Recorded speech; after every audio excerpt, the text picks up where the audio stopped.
नमस्कार, मैं doctor PP Bose हूँ। मैं एक खांसी और सांस संबंधित बीमारी के विशेषज्ञ हूँ।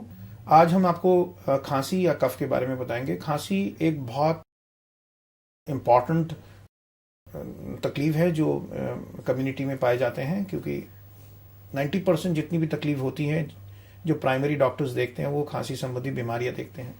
तो खांसी को जानना, उसके बारे में गौर करना बहुत ज़रूरी है, क्योंकि एक खांसी अगर लंबे चलने वाली खांसी है उसको गौर नहीं करना चाहिए, क्योंकि उसका इलाज होना चाहिए और उसके उचित इलाज के लिए खांसी के बारे में अंडरस्टैंड होना बहुत ज़रूरी है, उसकी जानकारी लेना बहुत ज़रूरी है। खांसी को हम दो प्रकार में डिवाइड करते हैं कि सूखी खांसी और बलगम वाली खांसी। सूखी वाली खांसी अक्सर एलर्जी की तरफ जाता है या किसी और सूखापन की तरफ जाता है। बलगम वाली खांसी हमारे हवानली या इन्फेक्शन की तरफ जाता है।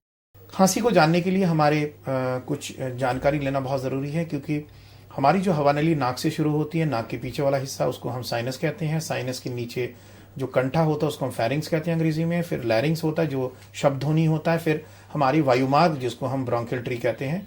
तो इस तरीके से हमारे हवा जो ऑक्सीजन के रूप में हवा नीचे तक पहुंचती है। तो खांसी कहीं भी इस लेवल पे, किसी भी लेवल पे खांसी हो सकती है। अगर वो खांसी बार बार होता है उसको हम क्रॉनिक कफ कहते हैं। अगर ये खांसी एक बार दो बार होता है उसको हम कहते हैं एक्यूट कफ और शॉर्ट सस्टेंड कफ, या थोड़े समय के लिए। खांसी जो लंबे समय तक चलती है, जो बार बार आती है, जो परिवार के सदस्य में उसको पाए जाते हैं, वो एस्मा के कारण हो सकता है। जो खांसी बाद में शुरू होती है 40 साल के बाद, उसमें बहुत जरूरी है जानना कि वो धूम्रपान करते थे कि नहीं।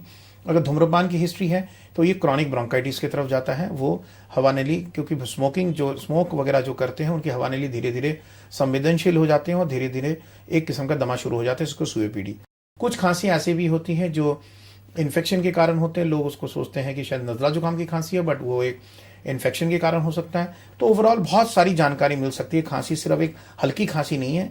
खांसी के बारे में जानना बहुत जरूरी है, स्पेशली वो खांसी जो बार बार आता है, वो खांसी जो बुखार के साथ है, और वो खांसी जो लंबे समय तक है, और वो खांसी जिसके साथ आपका शरीर टूटता है और वजन घटता है। तो दोस्तों, मैं ये कहना चाहूंगा, खांसी के बारे में जानकारी लेना जरूरी है और आपको कुछ कॉमन सेंस प्रिकॉशंस करना चाहिए। अच्छी जिंदगी जिएंगे तो ये खांसी से आपको मुक्ति मिल सकती है।